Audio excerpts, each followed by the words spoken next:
দ্বিতীয় দফাও দুদকে হাজির হননি সাবেক পুলিশ প্রধান বেনজির আহমেদ। তবে তিনি আইনজীবীর মাধ্যমে দুদক চেয়ারম্যানের কাছে লিখিত বক্তব্য পাঠিয়েছেন। লিখিত বক্তব্যে কি আছে সে বিষয়ে কিছু জানাননি দুদক সচিব খোরশেদা ইয়াসমিন।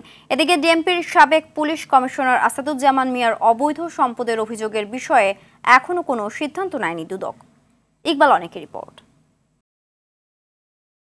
পুলিশের আলোচিত সাবেক মহাপরিদর্শক বেনজির আহমেদ দুর্নীতি দমন কমিশনের দ্বিতীয় দফার তলবেও সাড়া দেননি। হাজির না হয়ে তিনি লিখিত বক্তব্য পাঠিয়েছেন। দুর্নীতি ও বিপুল পরিমাণ অবৈধ সম্পদ অর্জনের অভিযোগে 23 জুন দুদকের প্রধান কার্যালয়ে হাজির হওয়ার কথা ছিল বেনজির আহমেদের। সংবাদ সম্মেলনে দুদক সচিব খোরশেদা ইয়াসমিন জানান, বেনজির 21 জুন সংস্থার চেয়ারম্যান বরাবর লিখিত বক্তব্য পাঠিয়েছেন। সেখানে নতুন করে সময়ের আবেদন করেননি।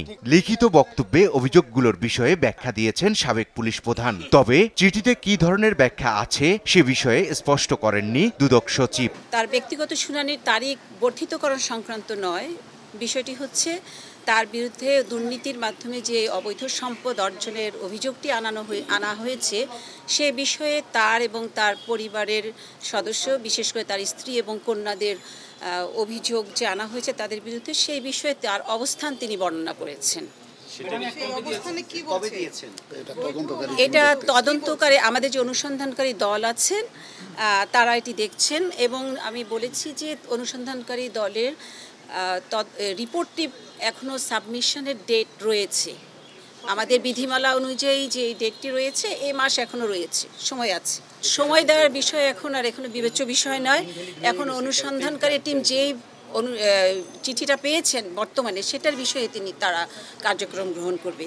আরেক পুলিশ কর্মকর্তা আসাদুজ্জামান মিয়ার অবৈধ সম্পদের অভিযোগের বিষয়ে কমিশন এখনো কোনো সিদ্ধান্ত নেয়নি। এই বিষয়টি এখনো কমিশনের সিদ্ধান্ত গ্রহণ করা হয়নি। সিদ্ধান্ত গ্রহণ করা হলে আমরা আশা করি আপনাদের জানিয়ে দেব। এদিকে পুলিশ সার্ভিস অ্যাসোসিয়েশনের চিঠি স্বাধীন সাংবাদিকতার প্রতি হুমকি বলে মনে করে দেশের সম্প্রচার সাংবাদিকদের সবচেয়ে বড় সংগঠন ব্রডকাস্ট জার্নালিস্ট সেন্টার। ইকবাল অনিক, RTV, ঢাকা।